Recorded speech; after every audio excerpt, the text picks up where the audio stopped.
42절부터 말씀 보시겠습니다.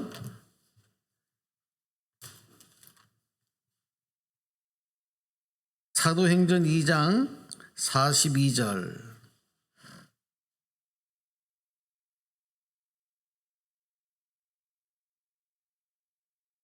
이 47절까지 오늘은 여러분 다 함께 수련하셔서 합독하십니다. 소리 맞춰서요. 42절부터 시작. 그들이 사도의 가르침을 받아 서로 교제하고 떡을 떼며 오로지 기도하기를 힘쓰니라.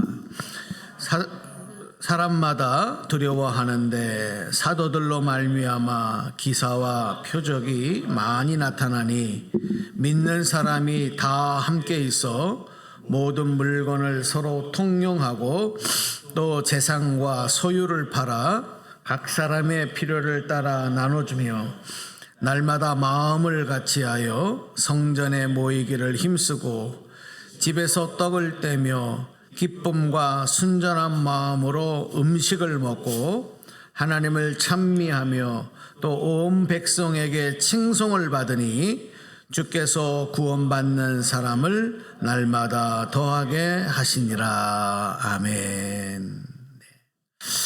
네, 오늘은 하나님이 기뻐하시는 교회.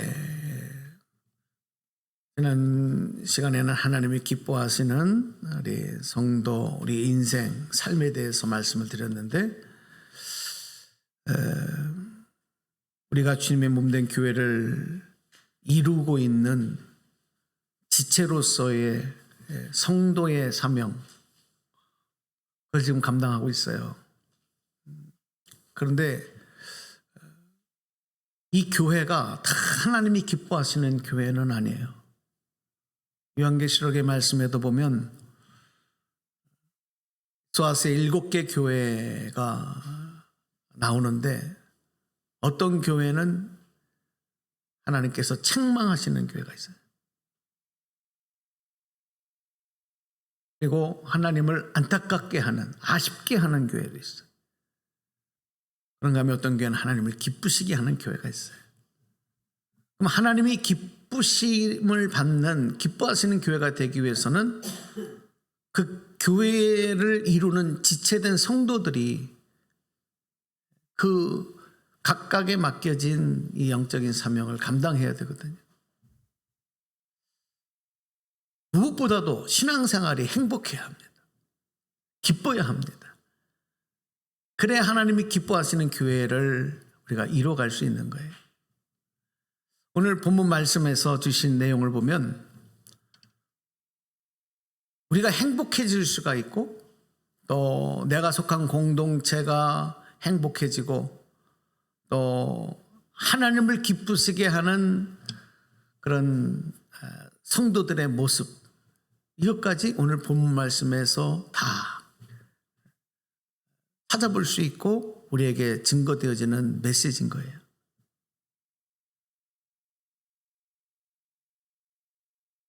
지금부터 2000년 전에 예수님께서 부활승천하시고 난 다음에 이 땅에 교회가 세워지는데 그 교회를 초창기에 세워진 교회이기 때문에 초대교회라고 부릅니다.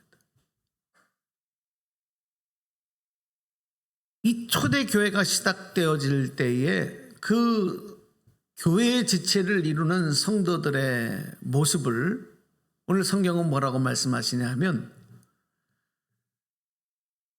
사도들의 가르침을 받던 신도들의 모습,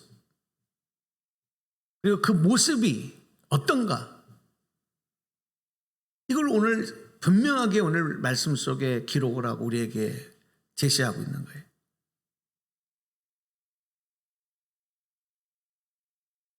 사도행전을 보면요, 이 교회가 세워지기 전에 예수님 부활하셔서 승천하시고 난 다음에 예수님께서 마지막 약속하신 게 있어요. 내가 성령을 너에게 보내줄 테니 성령을 기다려라. 그래서 그 약속을 붙들고 예수님 부활하신 것을 보고 믿게 된 성도들이 마가의 집에 있는 다락방에 모였는데 그들이 모여서 주님이 약속하신 그 성령을 기다린, 그냥 기다린 게 아니라 성경에 보니까 온전히 기도에 힘쓰면서 기도하면서 성령을 기다렸는데 그 수가 120명이었다. 이렇게 성경을 기록하고 있습니다.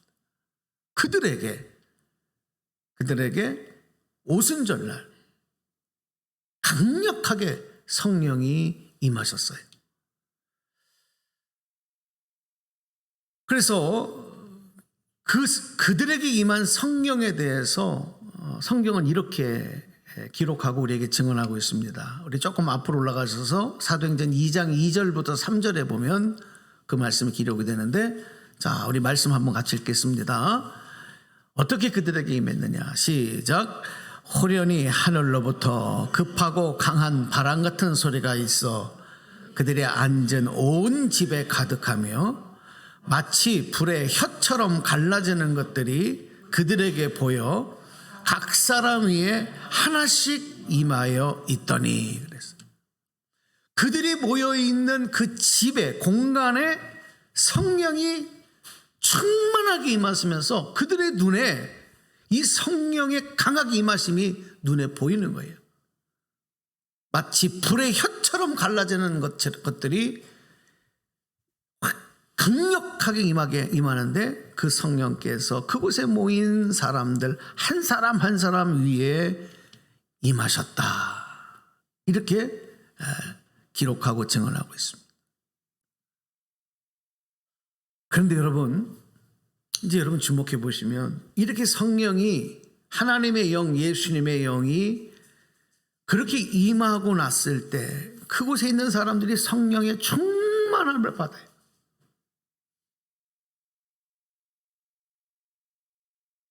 그 충만함을 받은 성도들은 그 기쁨, 그러니까 막 가슴 속에서 불타는 그 기쁨, 성령의 불타오르는 그 뜨거움, 이것을 절제할 수 없을 정도. 그래서 그 성령께서 말하게 하심을 따라서 다른 사람들에게도 말하기 시작합니다. 성령께서 말하게 하시는 대로 말하기 시작을 하는 거예요. 그런데 여러분, 이 이스라엘 유대인들은 이 명절이 되어지면, 오순절 날도 유대인의 명절 중에 하나인데, 이 명절이 되어지면 다 흩어져 있던 사람들이 다 예루살렘에 모여요. 그래서 그 명절을 지키는 거예요. 절기죠. 이 오순절 날에도 각 지방에, 각 나라에 있던 유대인들이 다 예루살렘에 모여서 사람들이 많이 모여 있었어요. 그런데 이 마가의 다락방에 임한 성령님, 그리고 그것에 성령 충만하게 받은 사람들이 그들에게 성령께서 주시는 은혜대로 말하기를 시작하는데, 그들을 보고 그곳에 모여 있었던 많은 사람들이 크게 놀랍니다. 왜 그러냐면 그 제자들이 말하는 걸 보고 놀라는 거예요. 그 소리를 들으면서 놀라는 거예요. 그리고 신기하게 여겼어요. 왜 그랬냐면 이 사람들이, 이 사도들이 말을 하는데, 복음을 전하는데, 평상시에 그들의 언어로 말하는 게 아니고, 그들의 언어로 말하는 것이 아니라 이 성경에 기록되어 있는 표현으로 보면 그들이 놀라서 이렇게 얘기해요. 저 사람들이 저 갈릴리 사람들인데, 갈릴리 사람인 것을 우리가 아는데 그들이 지금 말하는 그 말은 지금 우리가 살고 있는 지역에 우리가 살고 있는 나라의 언어로 지금 말하고 있어. 그리고 우리가 지금 알아듣는 거예요. 언어가 다른 각 나라의 사람들도 알아들을 수 있는 언어로 이들이 말하는 것이죠. 그래서 너무 신기하고 놀라서 이게 어찌된 일이냐. 저 갈릴리 사람들이 언제 우리가 사용하는 말, 우리가 알아들을 수 있는 언어로 말하는 것이 이게 도대체 무슨 일이냐.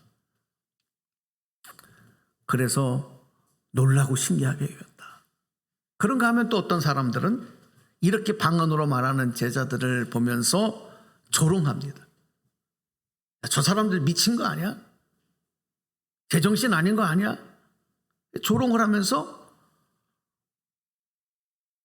뭐라고 얘기했냐면 저들이 새술에 취했다. 술 취했다는 거예요. 술 취했다. 이렇게 조롱을 하는 사람들도 있었습니다. 자, 여기서 우리가 주목할 것이 있어요. 주목할 건 뭐냐면 이 성령을 충만히 받은 제자들이 성령이 말하게 하심을 따라 말할 때 그 말이 방언이 되거든요. 방언. 그러니까 나는 성령께서 내 마음에 주신 그 뜨거운 은혜대로 말하는데 이 말이 나가는 말이 평상시 하는 말이 아닌 다른 언어로 말하게 되는 거예요. 그걸 방언이라고 그러는 거예요. 그러면 자 여러분 보세요. 왜 하나님이 그 성령 충만한 사람들에게 성령으로 주셨던 사람들에게 방언을 주셨을까 하는 거예요. 왜 방언을 주셨을까요?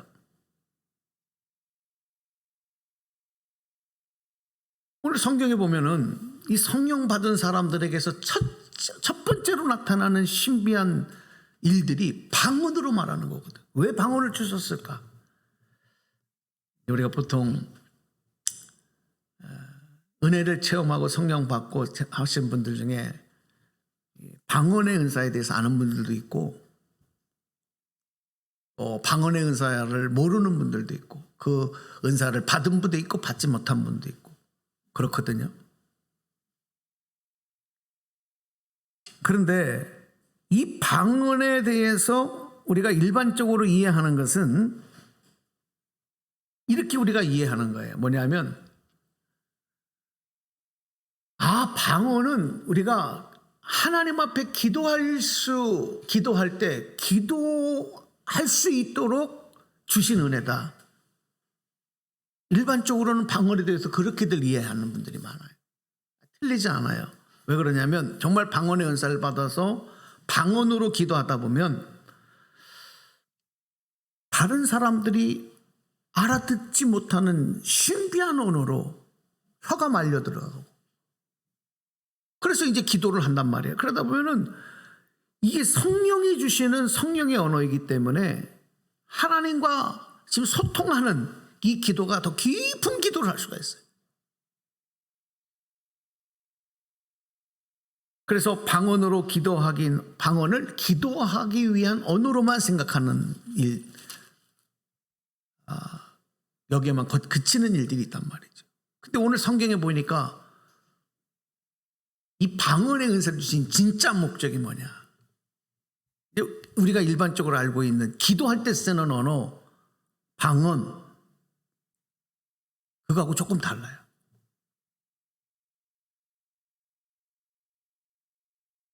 처음 방언의 은사가 임했을 때 성령의 언어, 방언을 주신 목적은 뭐냐? 아까 앞에서도 말씀드린 것처럼 그곳에 모인 많은 사람들이, 언어가 다른 사람들이 이 갈릴리 출신의 사도들이 말하는 복음을 전할 때 그 말하는 언어를 알아듣지 못하기 때문에. 그렇죠. 요즘처럼 무슨 동시 통역기가 있는 것도 아니고 통역사가 얘기를 해주는 것도 아니고 어떻게 알아듣습니까? 그렇기 때문에 그곳에 모인 사람들이 이 생명의 하나님의 말씀인 복음을 듣고 깨닫고 그들이 예수를 영접하고 믿어서 구원받게 하시기 위해서는 어떻게 되느냐? 그들이 이 사도들이 전하는 말을 알아들어야 되거든요. 그래서 성령의 언어인 방언으로 말하게 하셨다. 깨달으시죠? 예. 여기서 여러분 우리가 이거를 알아야 돼요. 우리 하나님이 얼마나 인격적이시고 얼마나 사랑이 깊으시고 그런 분인가. 이 대목에서만 해도 이걸 우리가 느끼는 거죠. 왜? 언어의 다름 때문에, 그러니까 다른 나라에 산다는 이유 때문에, 나는 다른 언어를 사용한다는 것 때문에 생명의 말씀을 듣고도 깨닫지 못하거나 아니면 그 생명의 말씀을 듣지 못한다고 한다면 이건 너무나도 안타까운 거 아니겠어요? 각 나라에 사는 게 잘못이 아니잖아요. 그래서 우리 하나님은 그런 사람이 없도록 하시기 위해서 그 사랑의 마음으로, 배려하시는 마음으로 그곳에 있는 사람들 한 사람 한 사람들의 문화와 그리고 상황과 형편을 인정해 주신 거예요. 그리고 그들의 지금의 형편을 존중해 주시는 거예요. 그런 사랑이 넘치는 하나님을, 이 방언의 은사를 사도들에게 주신 그 내용만 가지고도 아, 그렇구나 하고 우리가 깨달을 수 있어요. 그렇습니다. 방언의 성령이 충만하고 방언으로 말하게 하시면 누구든지 어떤 나라에 살던 사람이지 어떤 문화에 있었던 사람들인지 하나님의 말씀을 듣고 복음을 받아들일 수 있게 하셨어요. 예수 믿고 그래서 누구든지 주의 이름을 부르는 자는 구원을 얻게 하시기 위해서인 줄로 믿습니다. 예. 오늘 성경이 그렇게 기록하고 있거든요. 누구든지 주의 이름을 부르는 자는 구원해 주시기 위해서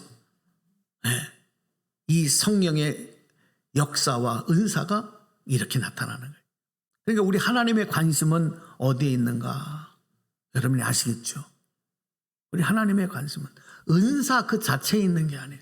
신비한 일 그 자체에 있는 게 아니라 우리 하나님의 관심은 죄인들이 구원받지 못하고 영원한 사망의 심판에 떨어지는 이 모습을 안타까워하시고 그래서 영혼을 구원해내 주시는 거예요. 이게 하나님의 목적인 거예요. 그래서 그곳에 있는 사람들에게 성령을 부어주시고 성령의 은사인 방언의 은사도 주셨다. 자, 그래서 이게 성령 충만함을 받은 사도 베드로가 이런 하나님의 마음과 또 예수 그리스도의 하나님의 마음과 뜻이 예수 그리스도의 십자가의 죽으심과 부활의 역사를 통해서 우리에게도 나타났고 그리고 그 우리에게 성령을 통해서 다시 능력으로 주신 그 성령님을 의지해서 나가서 담대하게 복음을 전할 때 하루에 그날에 예수를 믿고 영접한 그리고 세례를 받은 사람들이 3,000명이 더했다. 놀라운 역사가 일어난 거예요. 이거는 베드로의 능력이 아니라 바로 베드로를 통해서 역사하시는 성령님의 역사인 줄로 믿습니다.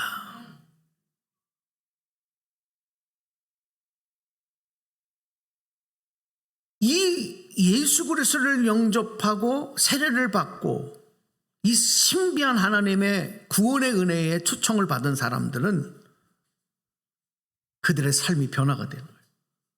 예수를 믿고 교회를 다니기 시작했다 이게 아니라 그들의 삶에 변화가 나타났어요. 새로운 삶의 모습이 나타났어요. 과거에는 자기 중심적인 자기 만족을 위한 삶을 살았다고 한다면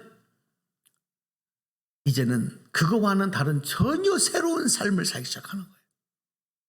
이제 이 말씀이 오늘 본문에서 읽었던 말씀의 첫 번째 나오는 말씀인 거죠. 우리 42절 읽었던 말씀. 자, 한번 다시 반복해서 읽겠습니다. 시작. 그들이 사도의 가르침을 받아 서로 교제하고 떡을 떼며 오로지 기도하기를 힘쓰니라. 예. 여러분, 교회의 시작이 초대 교회의 시작이 바로 이런 모임에서 시작된 거예요. 초대교회를 누가 세우려고 한 게 아니라 자연스럽게 이런 사람들, 예수를 믿고 그 성령의 인도하심을 따라서 그 신비함을 보고, 그리고 예수님을 믿고 영접하고 예수 그리스도를 주라 시인하고 부르짖는 자들이 구원받고 세례받아서 그들이 변화가 됐는데, 변화된 삶이 어떤 것으로 나타나냐? 사도들의 가르침을 받기 시작합니다. 그리고 서로 교제하고 서로 함께 음식을 나누고, 그리고 오로지 이제는 기도에 힘쓰는 삶이 되는 거예요. 이게 교회예요. 이 모임이 초대교회가 된 거예요. 그 안에는 뭐가 있어요? 앞에서 말씀드렸던 하나님의 사랑과 하나님의 인정해 주심과 각 사람의 형평과 상황을 존중해 주시는 마음, 그 마음이 바로 이 교회 안에 들어온 거죠. 교회를 이루게 하신 거예요. 그래서 교회는 성도 간에 서로를 주님의 사랑으로 인정해 주는 일, 존중해 주는 일이 있어야 그게 진짜 교회예요. 각자, 요즘에 각자 도생이라는 말이죠. 남이야 저렇게 하든 말든 그냥 나는 내 할 바만 하면 돼. 그게 아니고 서로를 인정해주고 존중해주는. 왜냐하면 삶의 형평과 그 다음에 가정의 형평과 그 다음에 태어나서 성장하는 과정의 형평과 다 사람마다 달라요. 고향도 다르고 성향도 다르고 그런 사람들이 모였단 말이에요. 이유는 하나예요. 예수 그리스도를 믿고 영접한 그 믿음으로 모인 거예요. 그래서 이 교회 안에서는 주님이 우리를 인정해 주셨듯, 하나님이 우리를 인정해 주시고 사랑해 주셨듯 성도 간에 서로를 존중해 주고 인정해 주는 것이 가장 중요하다. 그런 신앙 공동체, 그런 교회가 바로 하나님이 기뻐하시고 영광 받으시는 교회인 거예요. 우리 교회가 그런 교회 되기를 바랍니다. 네. 자, 여러분, 인정받음, 존중받음.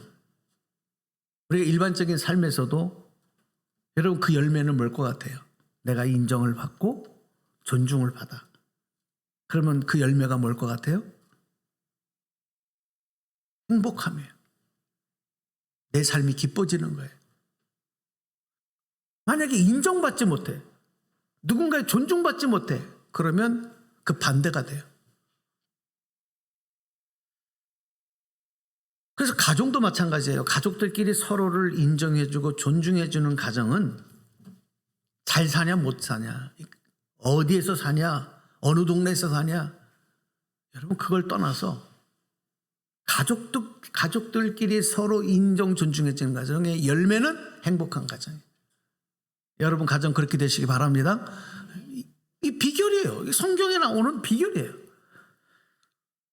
부부도 마찬가지입니다.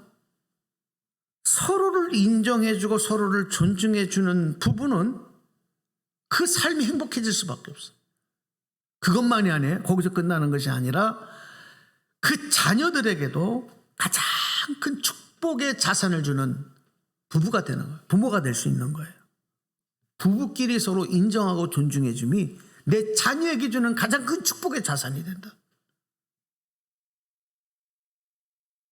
또 여러분이 일하는 일터가 행복한 곳, 행복한 일터가 되기 위한 비결은 내 직업이 뭐냐, 내가 일하는 소득을 얼마를 받느냐, 조건이 어떤 조건이, 그것보다도 더 중요한 거는 그 일터에서 내가 인정을 받고 내가 존중을 받는,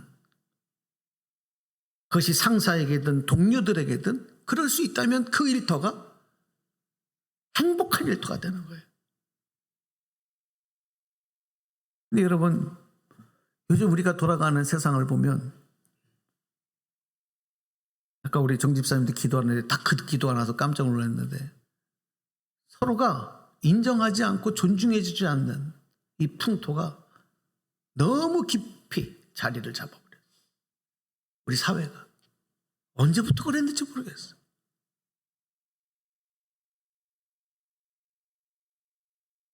그 결과가 뭐예요? 세계의 경제 10위 대국 안에 들어갔다 어쨌다 그리고 실질적으로 우리가 살아가는 삶의 형편이 과거보다는 너무 많이 좋아졌어요. 좀 잘 산다 못 산다 이 기준을 떠나서 너무 잘 먹고 잘 누리고 레저 생활하고 잘 입고, 요즘에는 없어서 안 먹는 사람들은 거의 없잖아요. 그치? 건강관리하느라고 다이어트하고 조절하고 먹는 게 넘쳐. 배고파 죽는 사람이 없어진 나라가 우리나라예요. 여러분 지금 세계 도처에 보면 여러분 마실 물이 없고 먹을 양식이 없어서 죽어가는 이 기아 얼마나 많은지 아십니까? 당연한 건지 아세요? 이런 큰 복을 받았어요, 이 나라가. 그런데 중요한 건 뭐냐? 서로 인정하지 않고 존중하지 않으니까 행복하지 않은 거죠. 우리 사회의 문제 중에서 심각한 문제로 꼽는 것 하나가 여러분 많이 요즘에 듣는 단어라서 너무 익숙한 단어가 됐잖아요. 양극화. 양극화라는 단어가 뭐예요? 무슨 뜻이냐면 서로 점점 더 격차가 심화된다는 거예요. 점점 더 멀어진다는 거예요. 그렇게 굳어져 버린다는 거예요. 그게 결국은 어떻게 되냐? 사회적인 불평등이 심해지는 현상으로 나타난다. 우리 사회가 그렇다는 거예요. 양극화가 우리 사회가 갖고 있는 큰 문제 중에 아주 큰 문제다. 그러면 그 양극화로 인해서 나타나는 또 문제들도 굉장히 많아요. 그걸 다 말할 수 없어요. 그런데 그 중에서 가장 또 심각한 문제가 뭔지 아세요? 서로를 인정해 주지 않는 거예요. 서로를 존중해 주지 않는 거예요. 예를 들면 상위 1%를 1%에 올라가서 사는 호의호식을 누리는 사람들은 저 밑에서 정말 힘들게 하루하루를 간신히 벌어서 살아가는 사람들의 삶의 형편과 상황을 인정해 주지 않고, 반대로 또 그 하위층의 계층에 있는 사람들은 상위층에 있는 사람들의 그 호의호식하는 삶을 인정하지 않아요. 근데 이게 뭐냐? 양극화가 갖고 오는 심각한 문제라는 거죠. 그 결과가 뭐냐? 행복하지 않은 거예요. 이제 여러분 이런 문제가 우리 사회의 심화가 나타나면서 이제 6월 3일 날 우리 대통령 선거를 하는데, 여러분 대통령이 정치인이 이거 해결해 줄 수 있다? 못합니다. 못해요. 착각하지 마세요. 어떤 유능한 경제 전문가가 이걸 해결해 줄 수 있다? 못합니다. 안 돼요. 될 수 없는 거예요. 이 행복하지 않는 삶은. 또 어떤 사회학자가 이 문제를 풀어줄 수 있느냐? 못 풀어요. 안 돼요.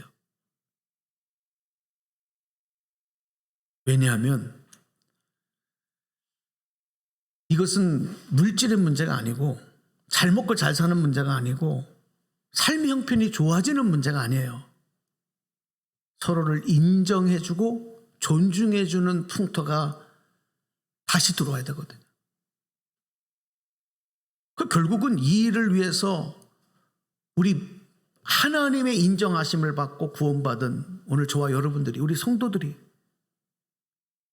그 사랑을 받고 교회의 지체를 이루고 있기 때문에, 또 우리가 나가서 나와 함께하는 가족들, 또 나와 함께 일하는 동료들, 사회의 다른 사람들에게 그들을 그리스도의 사랑으로 인정하고 존중해주는 일을 우리가 성령의 은혜로 감당할 때 이게 변화가 나타나는 거예요. 그래서 여러분, 하나님이 기뻐하시는 교회는 어떤 교회인가? 오늘 결론의 말씀으로 드리겠습니다. 하나님이 기뻐하시는 교회는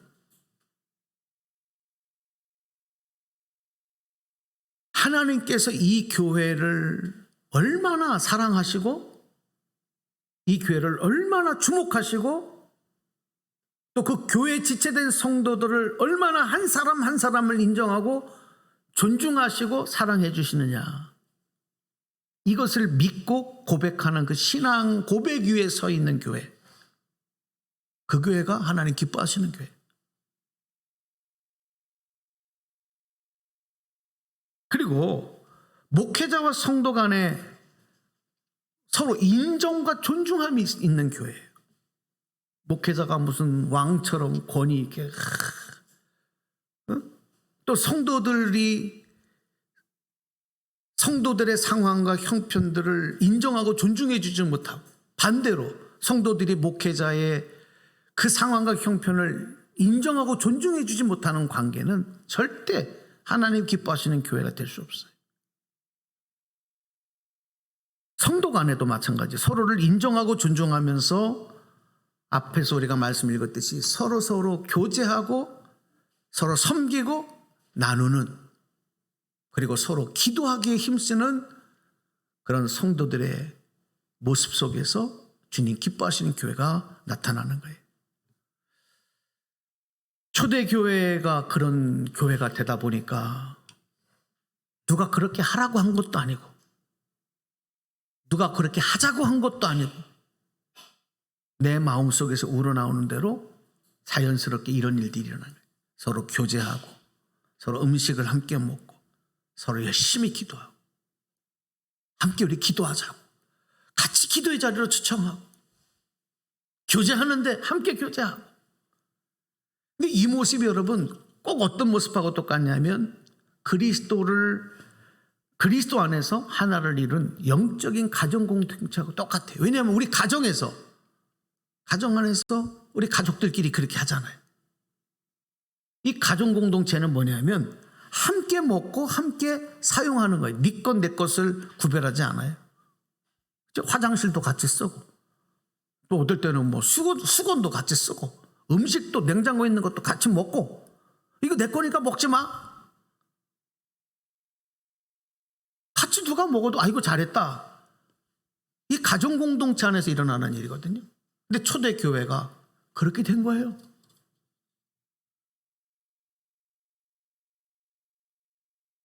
이게 여러분, 이런 모습들이 나타나다 보니까 이것이 믿지 않는 세상 사람들의 볼 때에, 야, 너무 본받을 만한 모습이다. 너무 칭찬할 만한 모습이다. 왜? 그들이 너무 행복하니까. 그래서 그렇게 생활하고 그런 행복함으로 나타나는 신앙생활하는 모습이 진짜 전도가 되는 거예요. 그래서 예수 믿으세요, 교회 나오세요, 이것도 전도지만, 야, 저 사람도 얼마나 행복할까, 저 사람 뭐 때문에 저렇게 기쁠까, 삶으로 보여주는, 이게 진짜 관계 전도인 거예요. 오늘 이 말씀 여러분에게 드리면서 우리가 하나님이 기뻐하시는 교회, 그 교회에 지체된 성도들, 우리 한 주간도 이 기도 제목을 가지고 여러분들이 행복해졌으면 좋겠어요. 여러분의 신앙생활이 행복했으면 좋겠어요. 그리고 하나님을 인정하고 또 하나님께 인정받는 복된 삶이 되시기를 축복합니다. 이제 우리 다음 주일은 우리 교회가 이제 창립 21주년을 맞으면서 감사 예배를 드리게 되는데, 창립 20주년을 맞으면서 작년에 그런 말씀 드렸어요. 제 목회자의 마음 앞에 있는 숫자를 떼어버리고 싶어요. 너무 부끄러워요. 그래서 우리 작년에 20주년 할 때 올해가 개척 원년입니다. 그런 마음으로 목회하고 우리 신앙생활 합시다. 그러면 올해가, 이번 주가 21주년이 아니라 창립 1주년이에요. 여러분, 그런 마음으로 우리 하자고요. 창립 1주년이다. 앞에 뭐 2자가 붙고 3자가 붙고 4자, 5자 붙는다고 그게 중요하지 않아요. 가장 중요한 건 뭐냐면 우리가 이 믿음의 공동체 안에서 행복하고 서로를 존중해주고 인정해주고 하나님을 기쁘시게 하고 우리도 기쁨을 얻는 우리 그런 순종의 공동체가 되기를 축복합니다. 그리고 우리 서로가 성이 다르고 피가 다르고 그렇다 하더라도 영적인 가정 공동체다. 영적인 가족이다. 이런 마음을 가지고 서로를 위해서 기도하고 함께 품어주고 함께 주님 나라까지 함께 달려가는 귀한 역사, 하나님이 기뻐하시는 교회, 그런 교회 되기를 주님의 이름으로 축원합니다. 예, 우리 말씀을 마음에 새기면서 우리 결단하는 찬양하겠습니다. 성령이여 임하소서.